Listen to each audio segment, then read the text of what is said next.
back for a second interview. I'm talking to Daniel Heider of TTR Sotheby's International Realty in Washington, D.C. For those of you who don't know Daniel yet, he is the Washington Capital Region's wunderkind of real estate.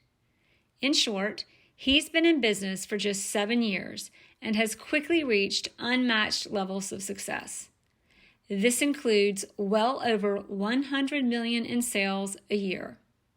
In our first interview, episode 174, he and I talked about how to break through your perceived limits.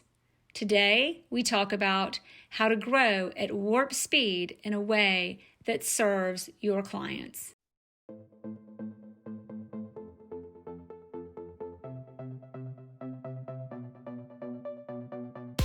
Thanks for listening to the Jerry Metcalf podcast, where top real estate agents tell how they do it. This podcast was created for real estate agents across the country to come together, sharing ideas to take your, their, and our business to the next level.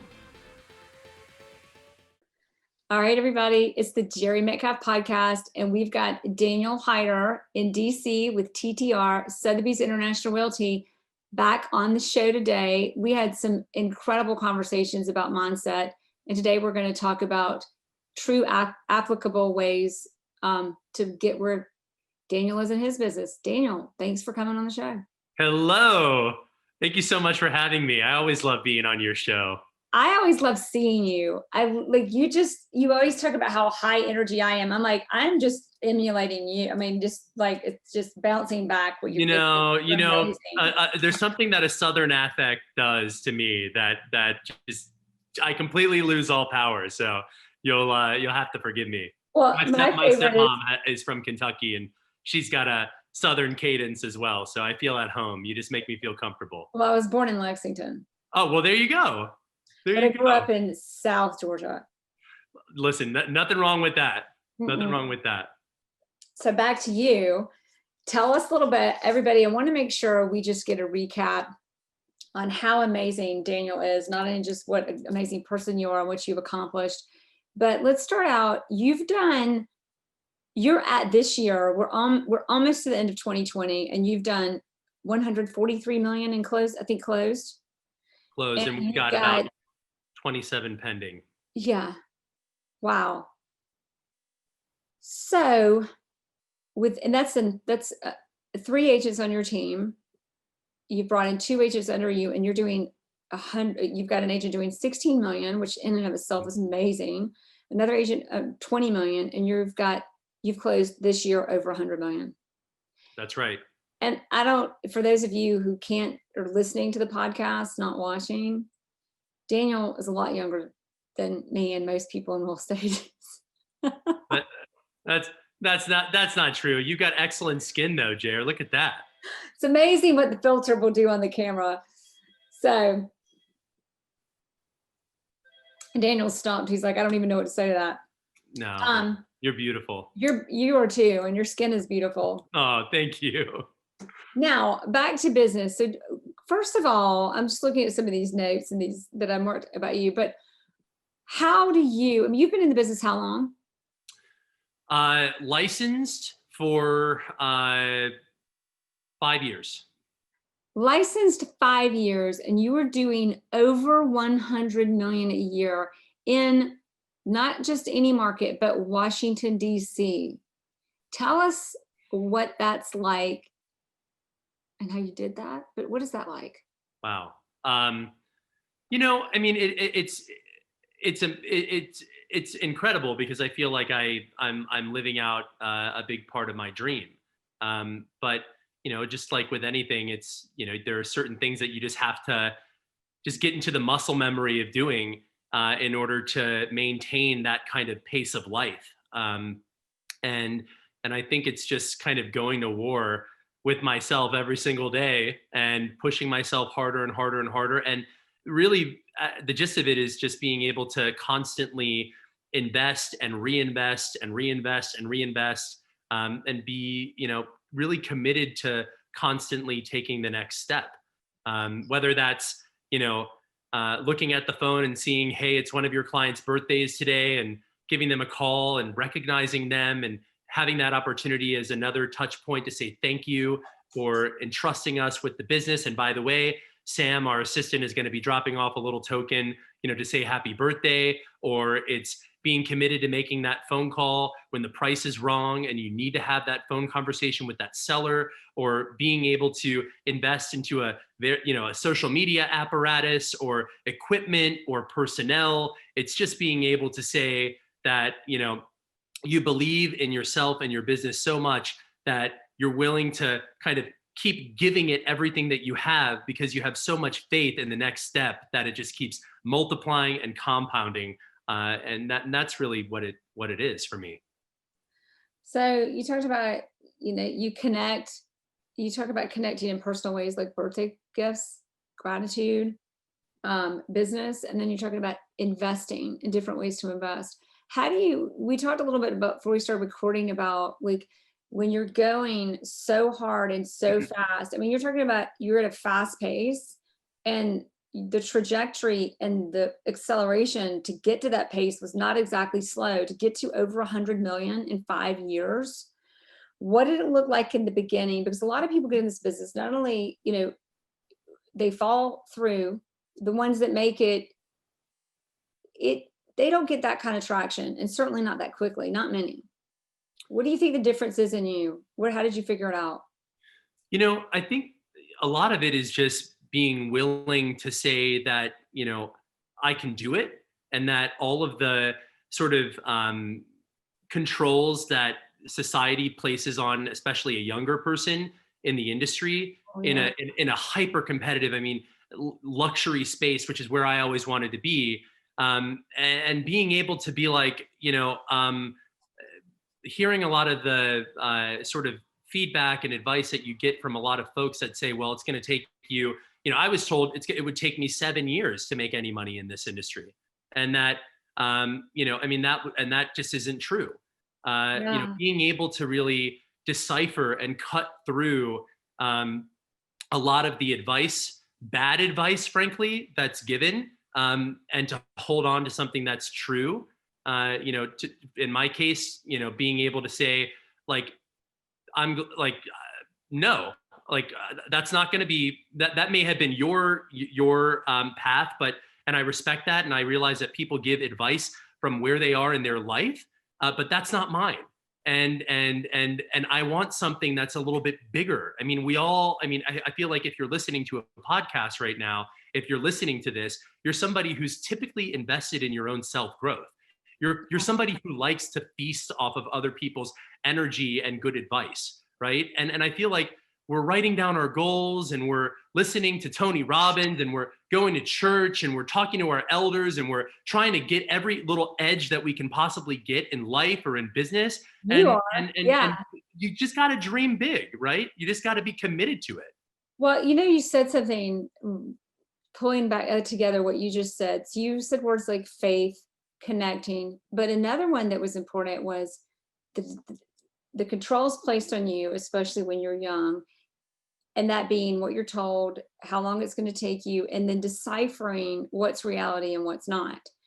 And in doing that, I think it was saying, I think it was like read it on like Chris Voss, my favorite author.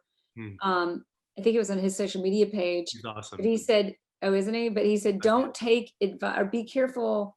Don't take advice for people who aren't where you want to be. Sure. Or people that didn't actualize their dream.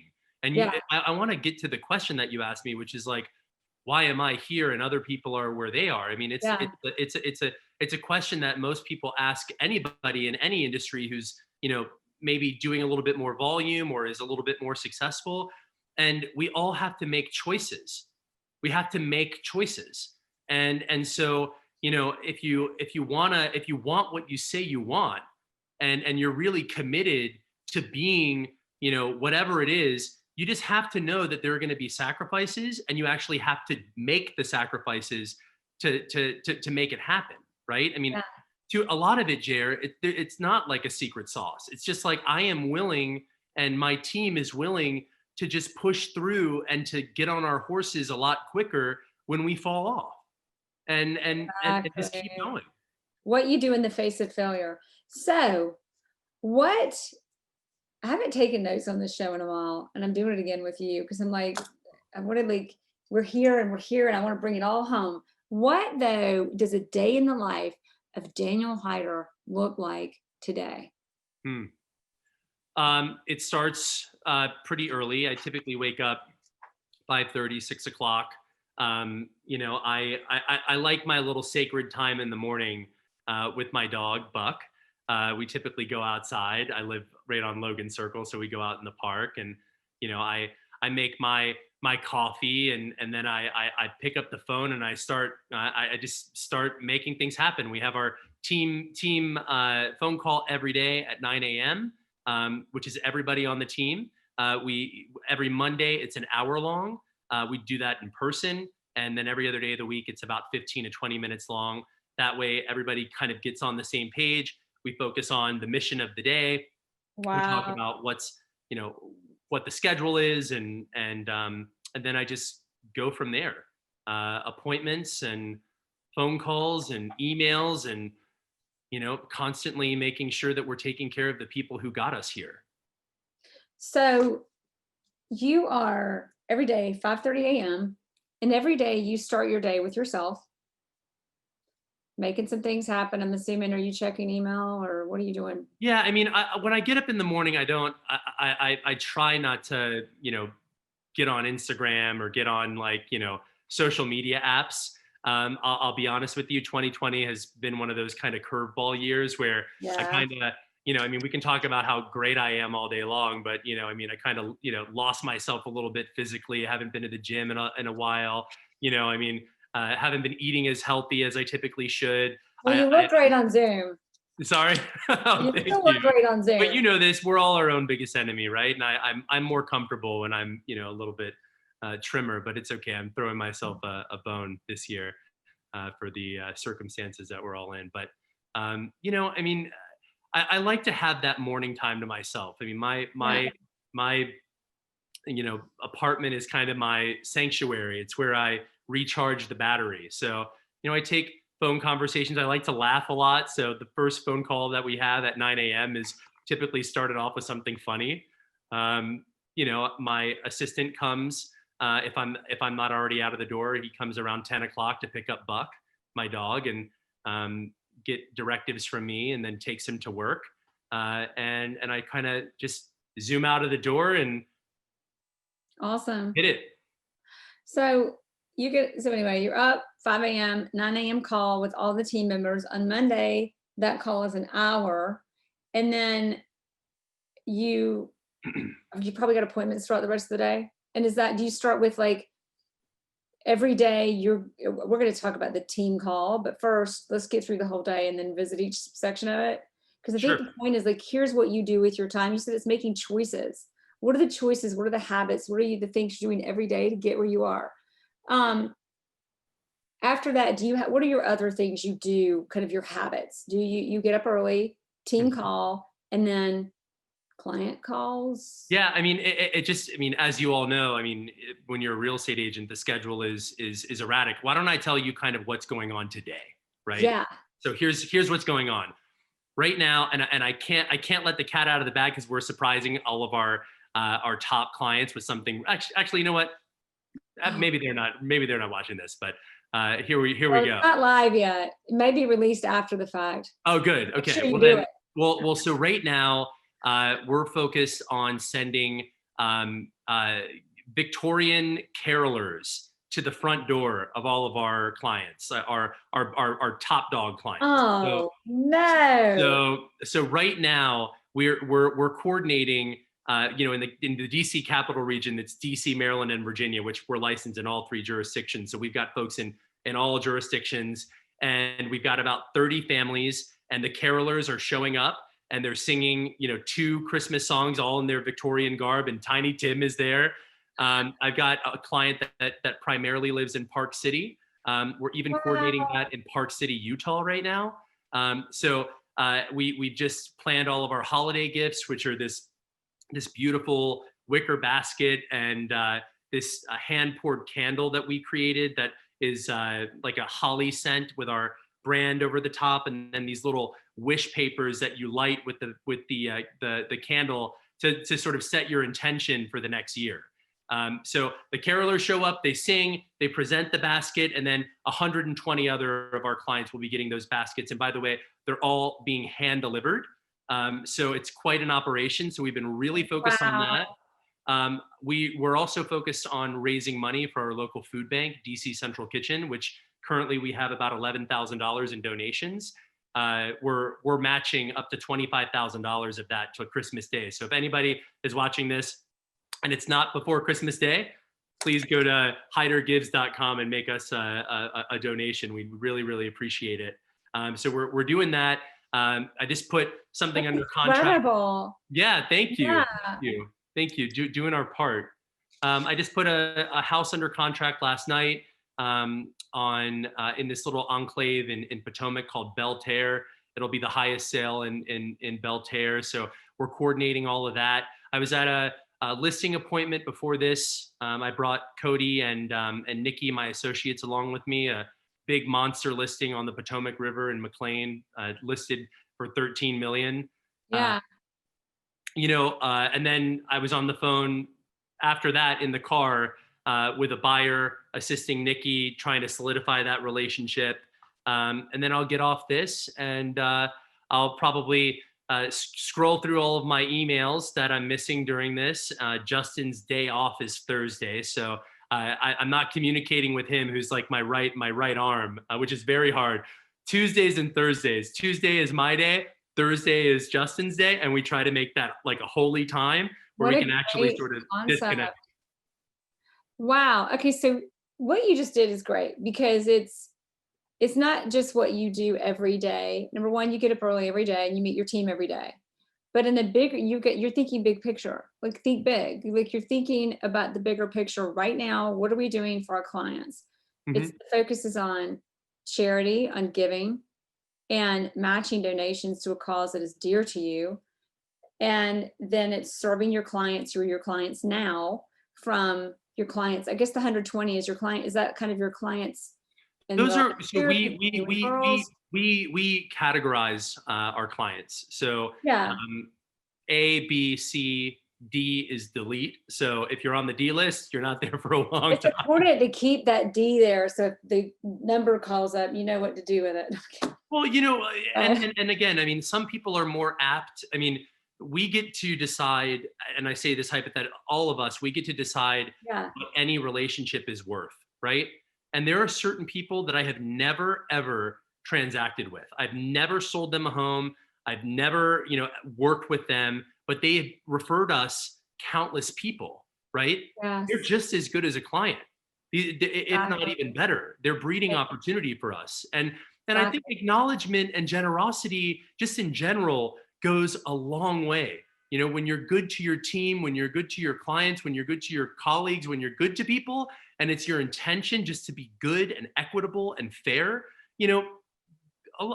people work harder for you, including those people that are referring your name. So we like to keep that in mind. Well, it's about having your ambassadors, your people. Like, people get into this business, whatever level. Sometimes we forget it's not about going after the business. It's just going for the referrals, because the referred business is so much better than any business you've ever gone after. Well, the referrals are everything, because they're already coming through a trusted sort of, stream. So would you rather work with somebody that that knows sort of what you're all about, or have to constantly prove that to someone? And there's a time and a place for that, right? I mean, yeah, we're not going to turn away any business here that is fruitful at the end of the day. But it's harder to convince somebody that you're a great, trustworthy person who cares about them when you don't have an established sort of conduit there. So your success, because what I want everybody to go away with today is, we've got somebody who's been in the business. Can I tell everybody how old you are? Sure.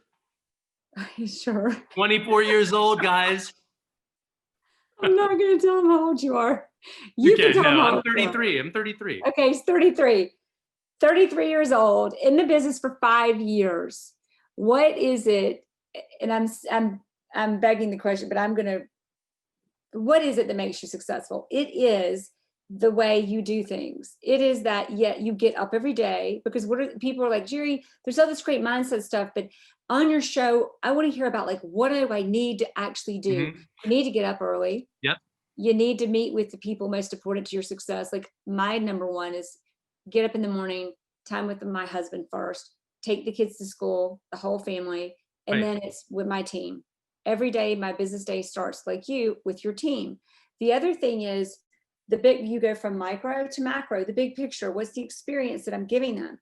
And in everything you do, it's connected to your faith, multiplying and growing, connecting with other people, and deciphering, quite frankly, deciphering from people, and a generosity. That's the other one. But in doing that, you're deciphering, what am I going to multiply? Where am I going to focus my faith? How am I going to connect? And what is important to connect to? And generous in everything. And in everything you do, you're deciphering, not in a negative way, but you're deciphering where that is most applicable, can make the biggest impact. Sure. Does that sum it up? And I would say, yeah, and I would just say, doing all the things that you don't want to do, doing them anyways. I mean, There look, you there go. are things that I That's don't want to do. deciphering as well. Yeah. Decipher what you want to do. And how are you deciphering? Are you deciphering on what you feel like doing? Or that's the question to ask yourself, is what I mean, to all of Yeah. our listeners. But go ahead. No, I was just going to say, I mean, there are certain things in anybody's job that you just don't want to do. And there are people that just won't do them. I mean, and so where does the growth come from? Right? Where does the growth come from? The growth comes from getting through a place that's hard and is uncomfortable and sucks and is draining and is scary and is less than stellar, but you do it anyways, and you build credit with yourself, because everything is That's radiating where it from all yourself. starts. Right. Going though, yeah, please. I mean, when you procrastinate, or as you Southern folks like to say, when you bojangle a little bit, I mean, the anxiety mounts, right? I just sound like I say that. Yeah. I do today, which you can put off until tomorrow. I promise not to make fun of you, make fun of Southern people. I love Southern people. Somebody called me country, and I was like, no, ma'am. Country and Southern are two different things. Hey, country's cool too, though. I mean, it's like, I'm down with all of it. Luke Bryan, isn't that the country singer? Luke Bryan. My son loves him. He knows all the words to every song. Hey, I mean, it's good. It's feel good music. I don't think they meant it that way. No? I bet they did. I'm going to go for that. Okay, now, you made a comment. We should have been recording this earlier. And you said to me, I wrote it down, how to go at warp speed in a way that still serves your clients. How do you do that?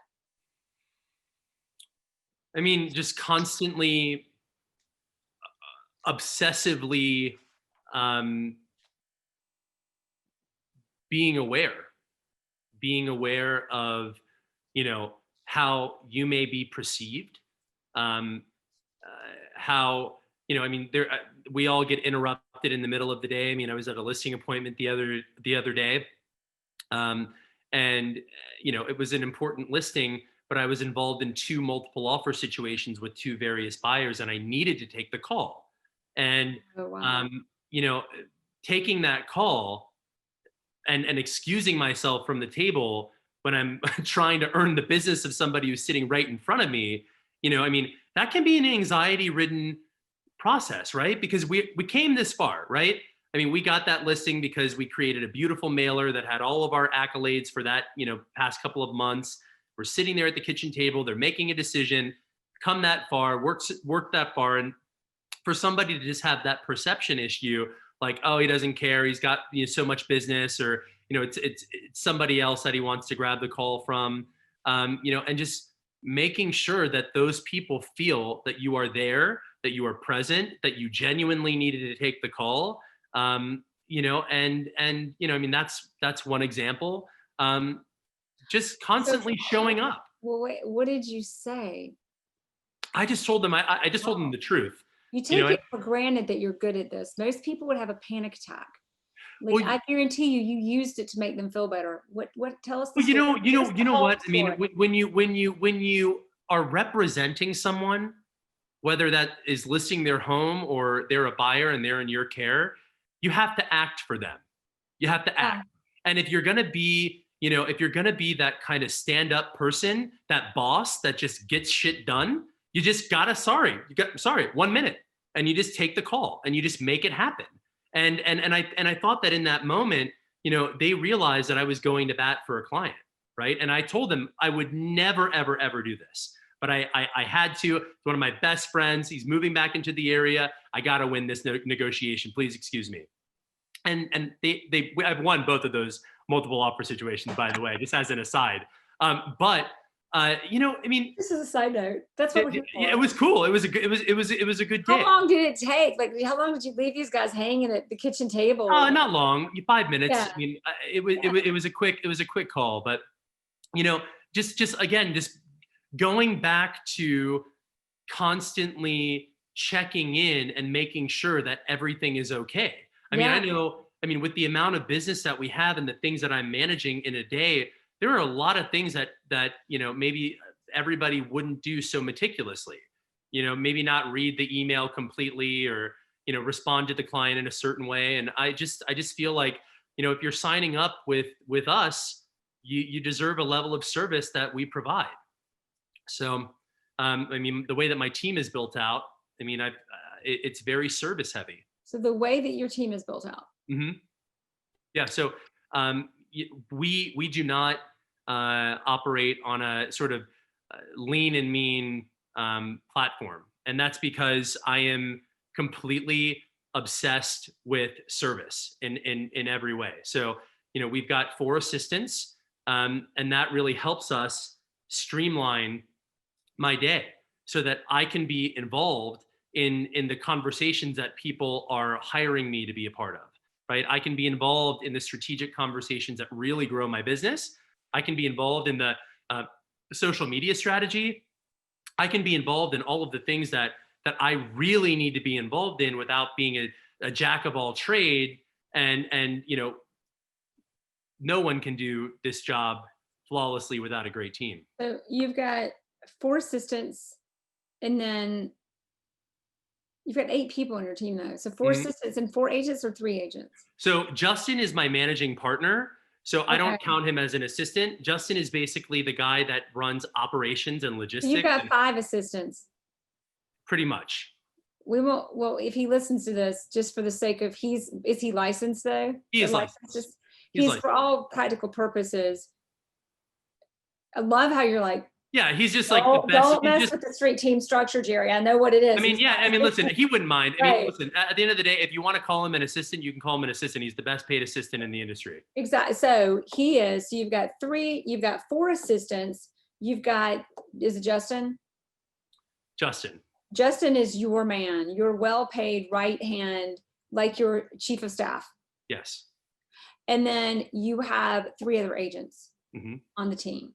So let's talk about these 4 assistants plus your quote chief of staff. What do the 4 assistants do? So Adam Lazoff is the operations coordinator. He's basically Justin's assistant that works directly underneath him in sort of the contracts operations role. Then we've got Sean, who's my director of marketing, who helps with social media, mailers, all sorts of things that I'm involved with that have to deal with marketing. He's the guy.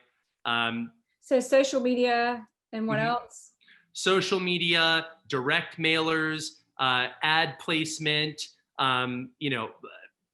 Even for this podcast, I know Rokon was coordinating with Sean. Oh, good. Right? If it has to do with marketing in any capacity, that's Sean's area. What about like an e-blast for a listing or a postcard for a listing?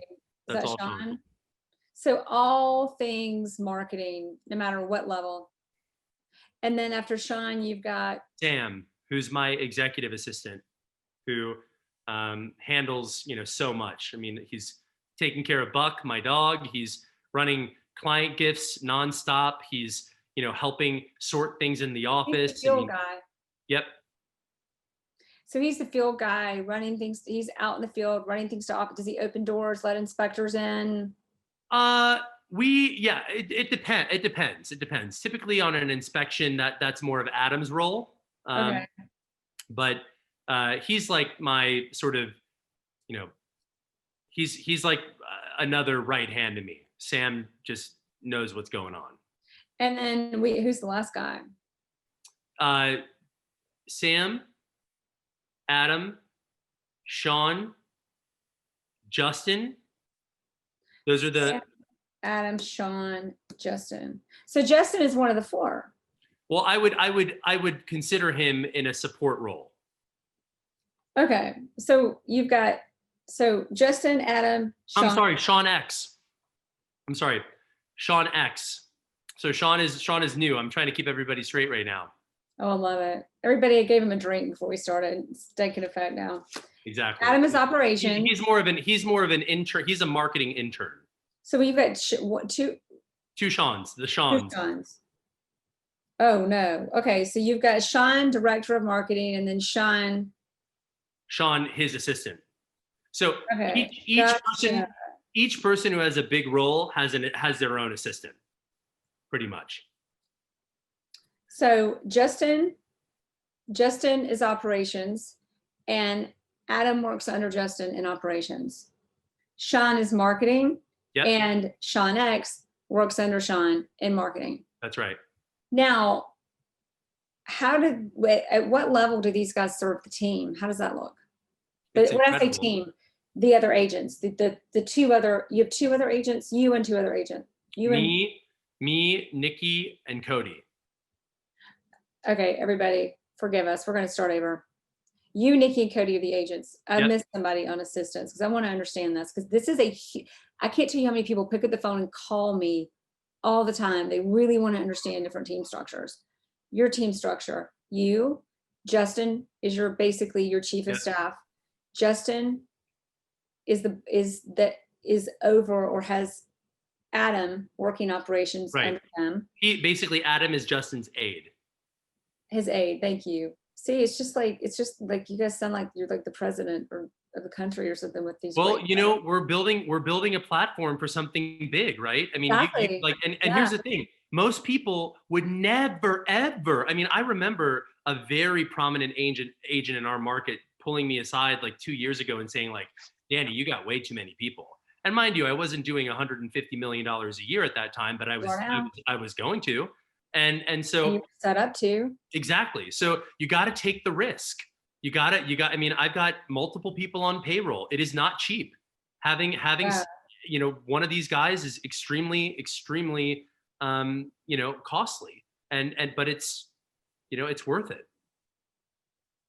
It's worth it because our clients are getting served at a very high level. So everybody, because I'm going to get this question, they want to know. You've got Justin. That's your main chief of staff guy. Mm-hmm. He's the guy you see every morning at your house. No, that's Sam. That's Sam. Okay, Sam. Justin's chief of staff. Adam, and he's operations, everything, and he's probably the one that's spending the most time talking and the direct contact to you. Justin is interfacing with me. Yes. Under Justin is Adam, helping operate the entire team, and his focus is contracts. Yes. And special projects. I mean, special projects like the Caroline and the pulling. No. I mean, pulling data, getting listing agreements, ready. Transactional. Exactly. Okay. So Adam's transactions.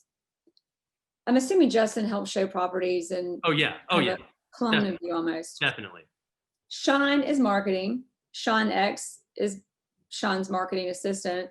And then you've got Sam, who is picking up the dog, running errands in the field. Okay, now we've got the three agents the other two agents doing about 16 and 20 million each. How do these members of staff support the other agents on the team? What does that look like? It's incredible. I mean, I set out to start a team that was a real value add to my associates. like that goes for, I mean, they serve them like they serve me. I mean, I take care of all 100% of the marketing expenditure. So none of my associates pay for anything. Like not even a photo shoot, not Nothing. even a Nothing. brochure. Nothing. Not even their licensing renewals. Nothing. They pay for nothing. Wow. I take care of everything. Wow. And frankly, a lot of it has to do with cohesion. I mean, the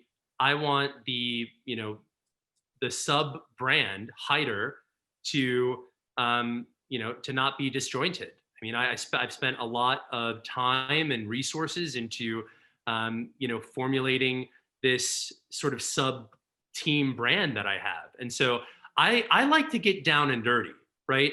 When somebody has a sale, I am the person who's thinking of the story, of the headline, what's going to go out into the market, what we're going to tell everybody that was, right? Whether it's the highest sale in 3 years, or we sold the house in 2 days, or we found the buyer through our social media channel, or whatever it is. I am the person who's coming up with the marketing, right, for that person. So if we, it just makes things a lot more sort of cohesive. So Sean and Sean X handle all of the social media for everybody on the team. If you are, if you're Nikki and you've got a listing, in a neighborhood and you need help, blowing the leaves off of the front porch before the client comes, Sam is out there with the leaf blower.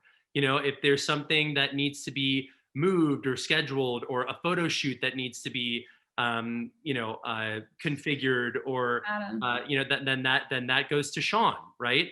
Sean's handling all of the marketing. Sean is like taking care of basically, if you're an agent on my team, you are only focused on selling and cultivating your business, period.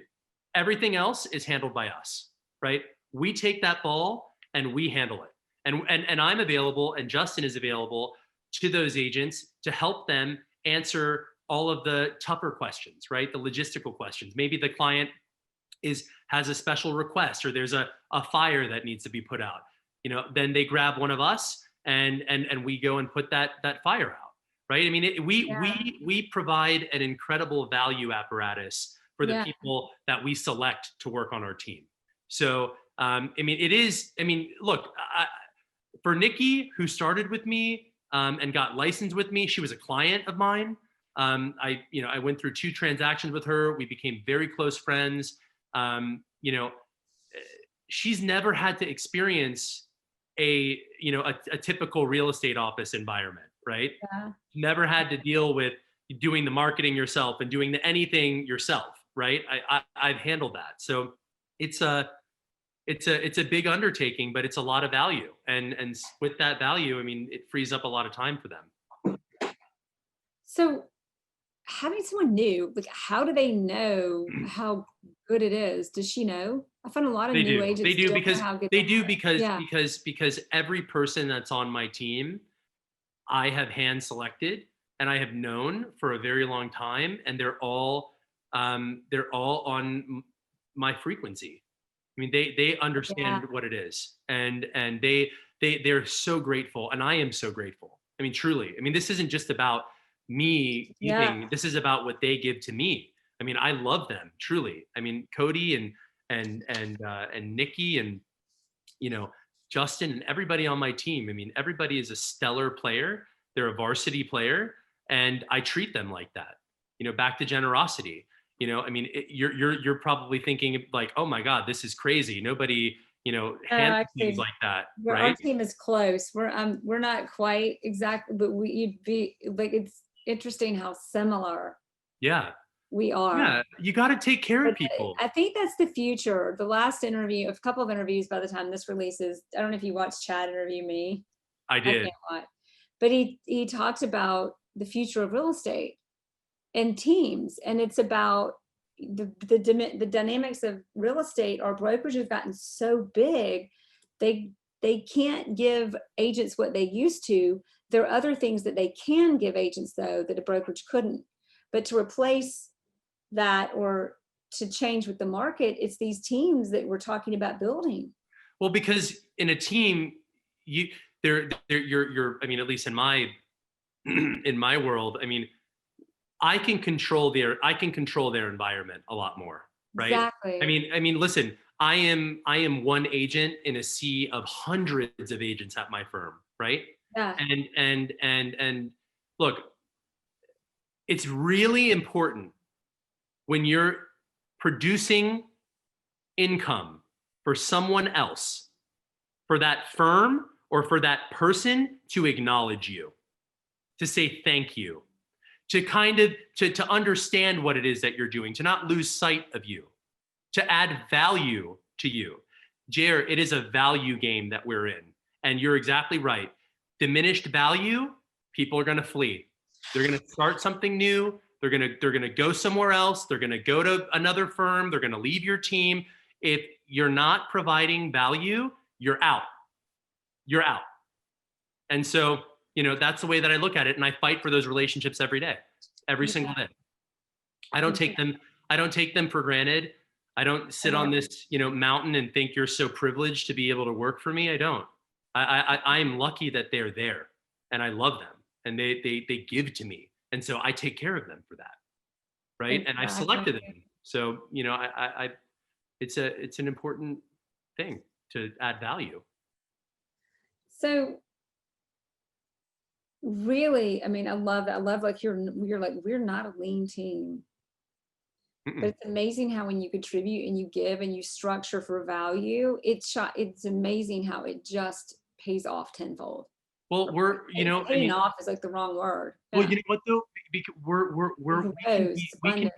we can be so granularly focused, so incredibly hyper detail oriented in every single one of the spokes that make up this business. I mean, if you look at our marketing is incredibly exacting, right? We use the same font for every single post every time.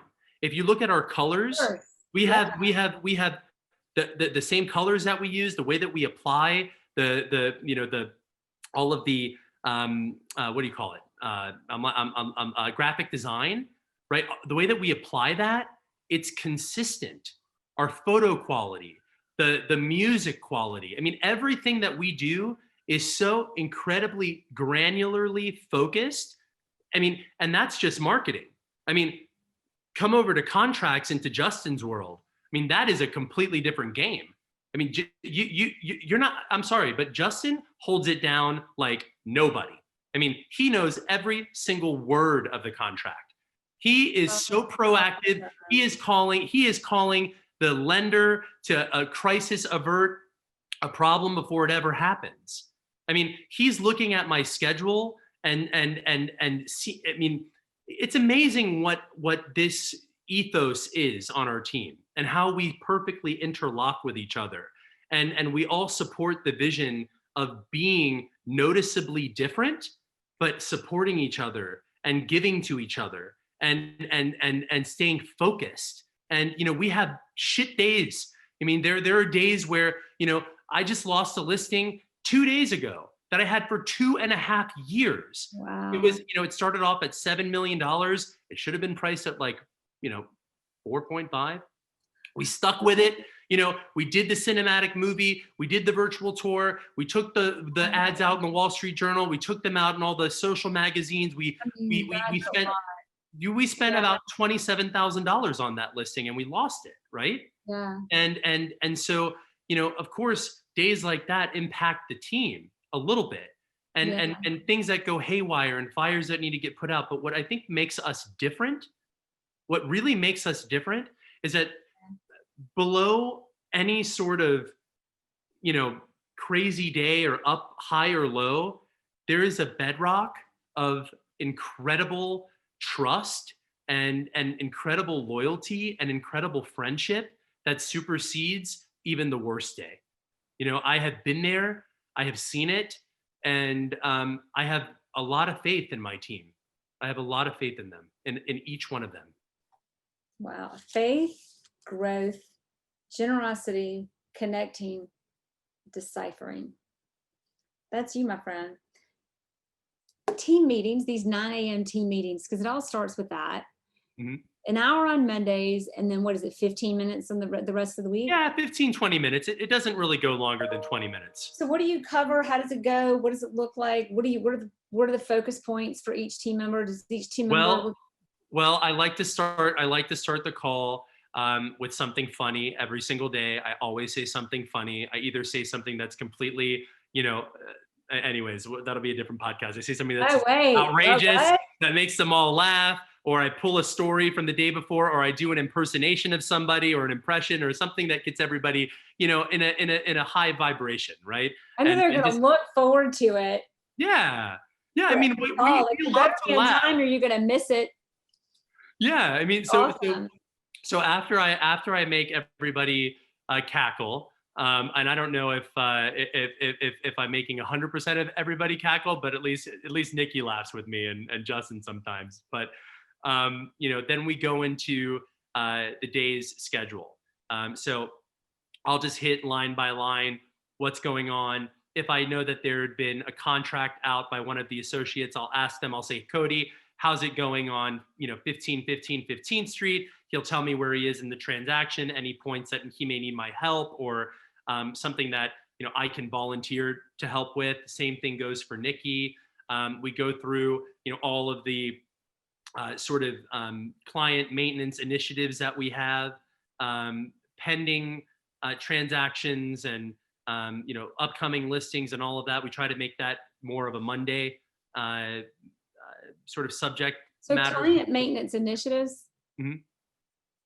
Like knowing that, like for instance, tomorrow it's one of my very good clients. It's her birthday tomorrow, right? So and she's fabulous. I mean, this woman is drenched in diamonds and furs, and I mean that's why I love her. I'm obsessed with her, right?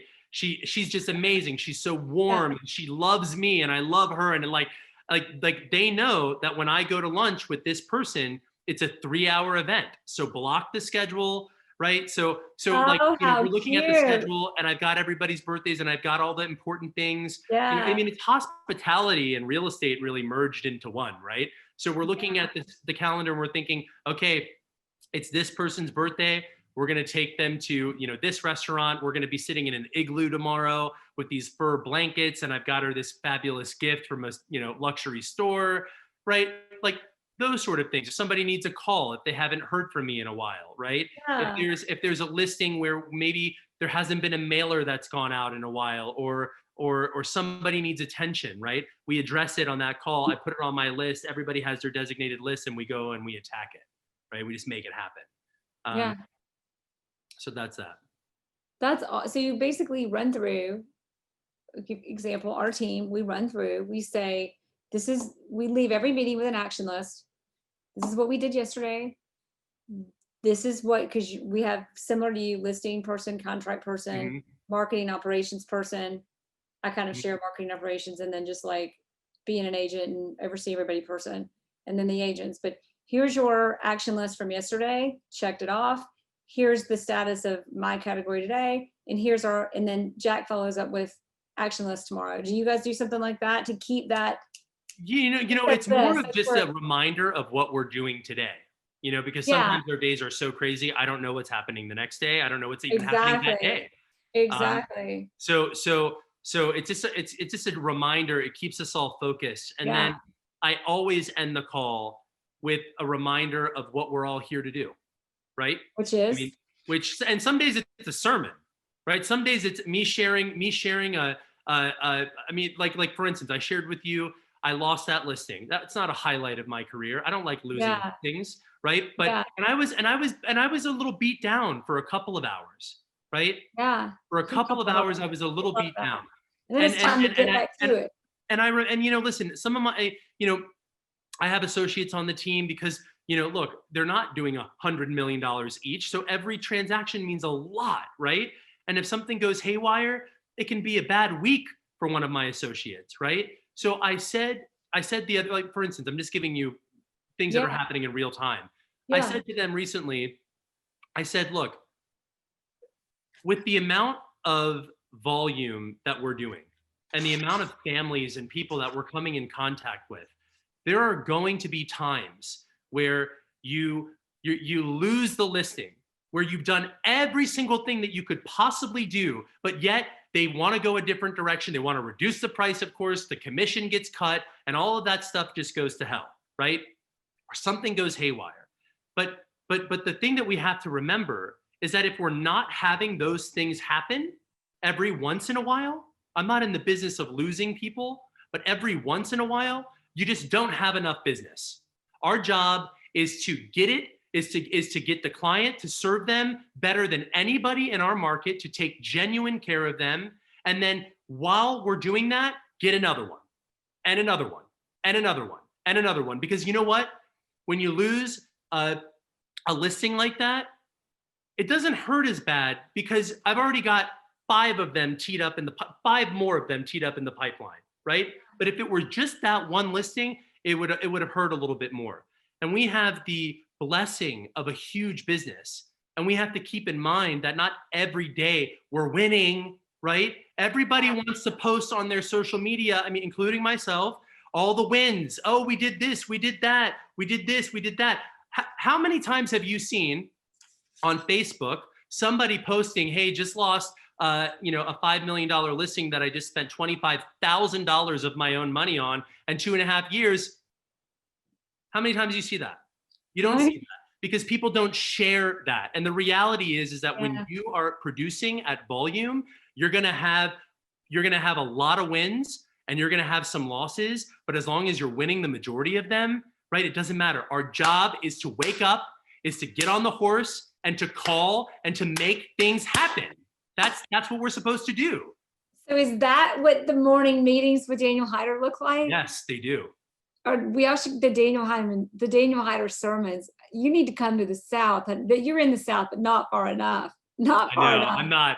It technically is, but not really. Not really. DC's not. You know what? But like, do you feel me? Because Oh, this is what I'm trying, and I am theatrical, and I am loud, and I am unabashed, and sometimes I use words that I shouldn't use. But if it's communicating what we need to do, and that vibration helps you break down a barrier of fear that says, you know what, I am going to call that person today. I actually am going to call Lisa on her birthday today. I was going to put that on the back burner. I was going to go run some errands. If me delivering that little speech in the morning stirs up an associate to actually get it done, well, then that's my job. And that's a part of the value proposition. Back to how like starting every day with, you talk about faith, the faith in what you do with your day every day, the foundation of what you do from your day to your life to everything. That's where it starts. And the people. It's all about people, and it's all about relationships, and it's all about the way you make them feel. It's all about the way you make them feel, and it's all about the way that they remember you. And sometimes, you have to be willing to make that kind of impact. You have to. I don't want people to like me.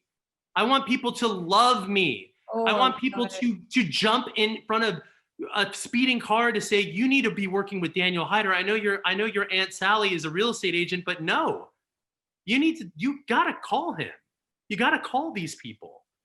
I mean, this for me is my game. I get excited about it. And I think what's exciting is being able to push yourself to do the things that are hard sometimes. Or that people I like the competition. Sorry? I said, or doing things people told you couldn't be done. Yeah. You did them. And then you said, I kind of cut you off there. You said, I forget. You said, I like something about a mission. Oh, I was saying I like the competition. I like competition. I like the challenge. I'm up for it. I like that. It would be so boring to me if everything were just so easy. If it were just so easy. And where's the growth in that? Exactly. I mean, some days if it was easy, we wouldn't make money. It wouldn't be a career. Our value is in solving problems, creating opportunities, And the one thing, especially people with nice homes and of high net worth, but none of us, no matter how much money you have, can buy time. Save the No. time.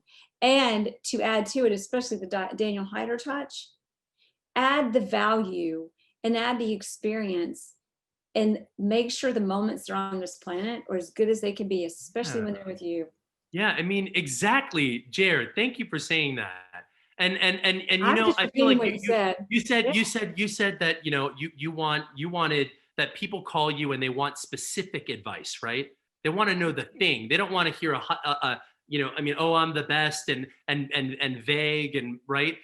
I think the thing is that if you're listening to this and you approach every single relationship, the relationship with your mom, the relationship with your teammate, the relationship with your client, your customer, with this is a war of providing the most value, a war. Yes, that extreme. You are at war and you are supposed to provide the most amount of value. You're supposed to give the most amount of love. You're supposed to give the most amount of attention. You're supposed Fight to with give the most love. amount of everything, Show 'em a clarity. friend. I mean, if you approach your life with that you're going to provide the most amount of value, period, you're going to win. Okay, here's an observation. First of all, I'm going to repeat what you said. If you provide the most amount of value, you're going to win. Another thing, in the current environment, sometimes I can like let the white elephant sit there in the world because we know it's there anyway. We're going to talk about it, even though that's actually important to do. In the current environment today, it has become kind of contentious. And people tend to want to be right and argue and just prove themselves right. And what you just said was taking that energy, because sometimes it's like, how do you diffuse that? I mean, a lot of diffusing is calling out white elephants, but even more important, if you're going to fight with love, fight with value, fight with, I'm going to win this war by giving more love and more gratitude and more value than anybody else. Absolutely. And that is the only way to win, by the way. And by the way, sometimes you do that, Jared, and you lose, you know, but you really don't, you know, because what I mean, so what did I learn from losing that listing, right? What did I learn from that? I learned that no matter of all of the expenditure or time or resources or energy or love that I poured into that relationship, that some people are going to misinterpret that value sometimes. Some people aren't going to fully understand that value because maybe they're either too busy or they can't relate. And you have to be okay with that. But you have to kind of turn that on its head, because I moped about it for about 2 hours. And then I called Justin and I was like, you know what? Every single time that we have a loss, a tsunami of a seismic tsunami of something unbelievable, a huge blessing just rains. And I will tell you, I know that is coming for me. I know that the universe, God, is making up for that for me because I've done my best. And so, but not only that, to your point, anytime my greatest value as a person to other people, I have found, and all of ours, is what is from our failures. Totally. Our successes don't come because we did not fail. Our successes come because of what we did when we failed. You know, that's the only way you can get to success is through failure. That is the only way. Yes. Remember what you told me, or right before this we recorded this. You were like, Daniel Heider, how are you so wise? And I said to you, I don't think of myself as like, I'm not at like nirvana. I'm still growing. I mean, thank you for saying that. But like, and you said, what do you think makes you so wise?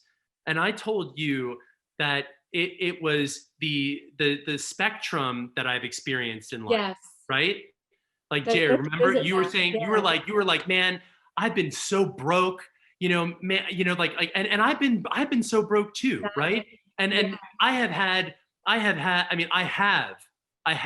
incredible abundance and I have incredible friendships and I have incredible opportunity and all of that. But there were times that I didn't have that. right? There Yeah. are times that, I mean, look, I've been fat and I've been skinny and now I'm back to fat, right? I I mean, wouldn't call you fat. but here's the thing. Right. I want to speak to you like a real person today. All right. Please do. The thing that makes I am a real that makes person. us wise, right? The thing Yeah. that makes us wise are all of the moments in your life where you were lacking. And then that sort of come up to understanding and getting to the place that you wanted to be, all that whole road that you traveled to get to that place, that's the wisdom. And so if you experience that sort of polarity, then you have more empathy for people in that position. Exactly. You cannot be so scared of going broke again, because guess what? You've already been there. You know, I'm not, I Exactly. mean, and that's the truth, right? It's so the truth. It nails it on the truth. And Yeah, I should and have and and asked you, like, but you said it's the spectrum of perspective. At the end of the day, it's just perspective on things, and that you get, and that, when you've been at the bottom and had nothing, but you've been there and you still got here, and you're not as afraid of it again, because in the end of the day, it's almost all an illusion anyway. it When you're is, at the bottom, being at the bottom, well, it's easier said because being at the bottom right? sucks. Been there, but it's amazing how before you know it, if you focus. I remember hitting rock bottom, Yeah. and one day I just thought, I'm trying so hard to change all of these things in my outer world, Mhm. but all of these things in the outer world are a consequence or an outcome of what's happening in here. Mhm. And so until I can just stop and look inside, heart, soul, and everything, nothing outside of you changes until you change what's inside first. Absolutely. We do need the Absolutely. help of others, but that's how you attract it, to your I mean, point.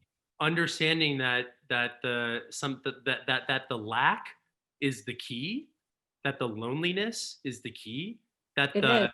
the being Yes. put down, that the being made to feel small, that the somebody who does something underhanded or shisty to you is the key.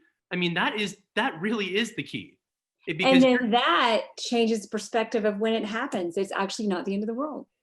it's not. And most of the things I forget where I heard this. I was listening to some podcast or some audio book the other day. I was listening to them when I'm in the shower, and I forget the exact ratio, but it was something wild. It was like, you know, most of the things that you tremble about and you fear and you have anxiety over, like they don't happen.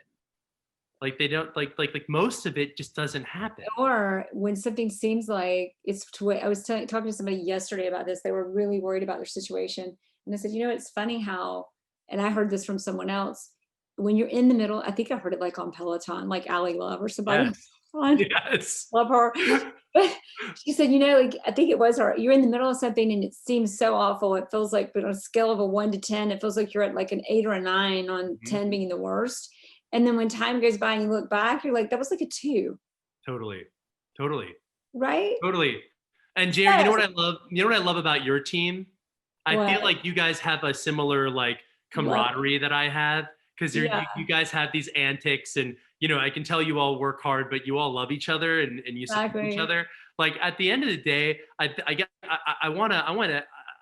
like to offer something to somebody out there who's listening to this.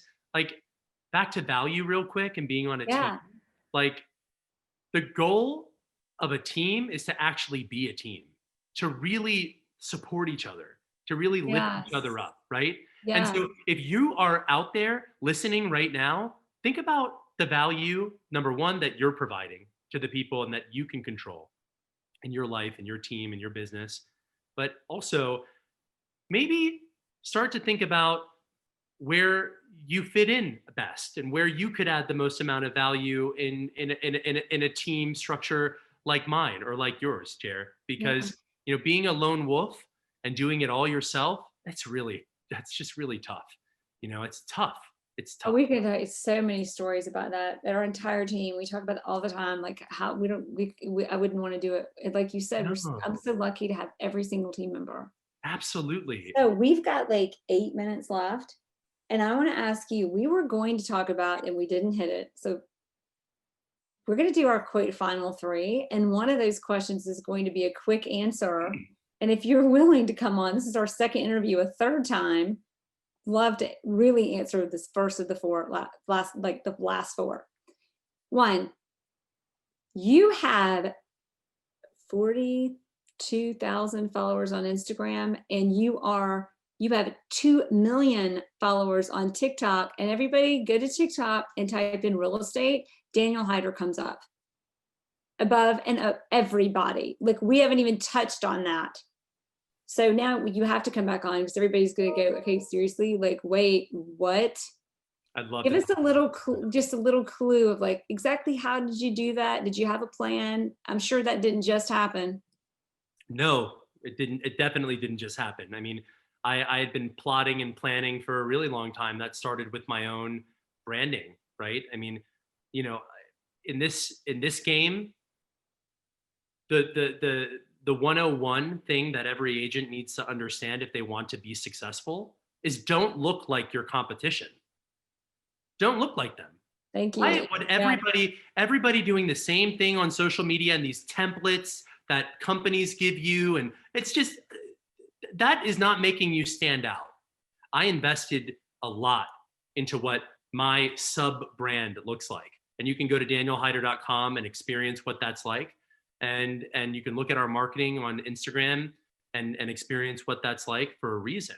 I invested into that because I wanted there to be cohesion and consistency. I wanted my logo to fade in and out. And I wanted to, in that repetitious marketing cycle that we're all trying to give to our consumers and our fans and the people that are watching us on social media, I wanted it to be sexy and elegant and creative and clever. And, you know, I mean, so I had sort of invested into that before we even got onto social media.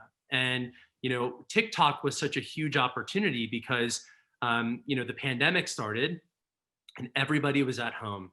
And it was the most downloaded app of 2020. There are more people on TikTok than any social media platform, by the way. Wow. And so, you know, we were the kind of the early adopters. And, you know, we hit it out of the park, and our just follower base just started growing and growing and growing. We were the first people. It's so funny to see it now because everybody in real estate is doing it, but we were the first people that were doing these like property tours where we put the phone on a DJI stabilizer and we go through and we speed it up and we put some cool music on it. We'll throw some Nicki Minaj or something that just gets your head banging a little bit. Yeah. And everybody ate it up. But of course there were those that diminished it, right? Of course there were those that said, oh, that's for kids, or, you know, that's whatever it is, right? Well, I don't know about you, but I like to be diverse, and in terms of how I'm diversifying about my business, right? Yeah. We're in the city, but we're equally as powerful in the suburbs. And we sell condos, but we also sell massive compounds, and we sell farms, and we sell land. I mean, like, I don't want to be the guy that just does one trick. I'm not the one trick pony, right? I want to represent the best of the best in every category and things that are exciting to me. And so we have 2 million people that follow us now. And it's so cool to think that we had that kind of audience. I mean, it's amazing. We're #1 in the world on TikTok. That's incredible. Yeah. We're going to have to learn a little. Okay. Because I was really, we get excited to talk about everything. First, the final three. We've asked you these before, but we're going to revisit them. #1, what do you find, or what has been in 2020 your best resource for the success of you and your team? The best resource for me and my team, each other, because I can't do this by myself, and Justin can't do it by himself, and Sean can't do it by himself, and Nikki and everybody on our team. We need each other. You know, I mean, I think that when the pandemic hit, it was obviously a very tumultuous time for everybody in our industry because we had no idea what was going to happen. And I was thinking to myself, oh my God, I mean, are we done? Has the music stopped? Yeah. And, you know, instead of recoiling, I mean, I didn't lay off anybody. I didn't reduce anybody's salaries. I didn't get scared. Instead, I called, Sean and somebody who we make videos with, and I said, we're going to create a video that's going to be emotional, and it's going to center around how important your home is. And let's do that, and let's put that out on social media, and let's let everybody know that we're going to continue to be who we are. We're going to market, and we're going to be their resource in these tough times.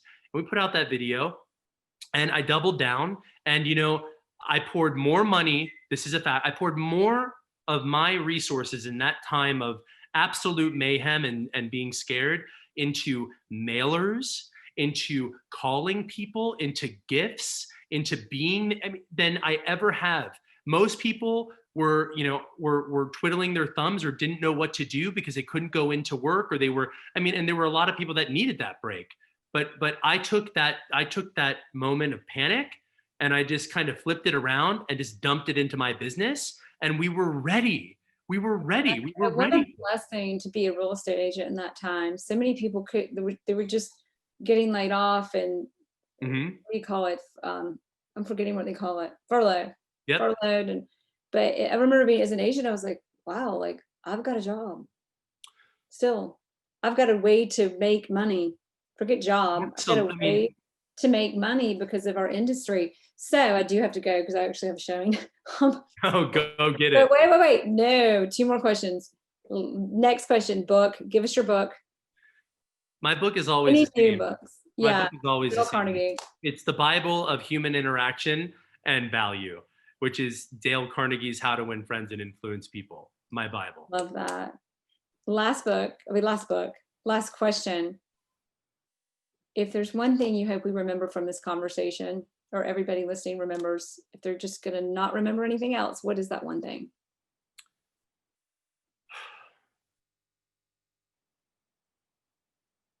I think you need to add more value than anybody else. Add the most value. It's a value anybody war. Else. Sorry? It's a value war. I'm thinking about it is. And you know what? And again, I feel like when you approach something and you say it softly, like add the most value, hey guys, just add the most value every day. Like I'm the kind of person that I need the fervor. I need the energy because I am at war. I am at war with all of the tasks. I am at war with all of the people. I am at war with all of the overwhelm. I am at war with myself. So you have to be at war. And so you got to go for it. Go to war, add the most value you possibly can, and see what happens. Love it. Thank you, Daniel. This was so much fun. Thank you for having me. You're the best. You really are the best. I have so much fun with you. Thank you for listening to the Jerry Metcalf podcast, where top real estate agents tell how they do it. For more podcasts, go to any platform for podcasts and subscribe. Or for full show notes, video, and all information you can get about us and our guests, go to jerrymetcalfpodcast.com. That's JEREMETCALF podcast.com.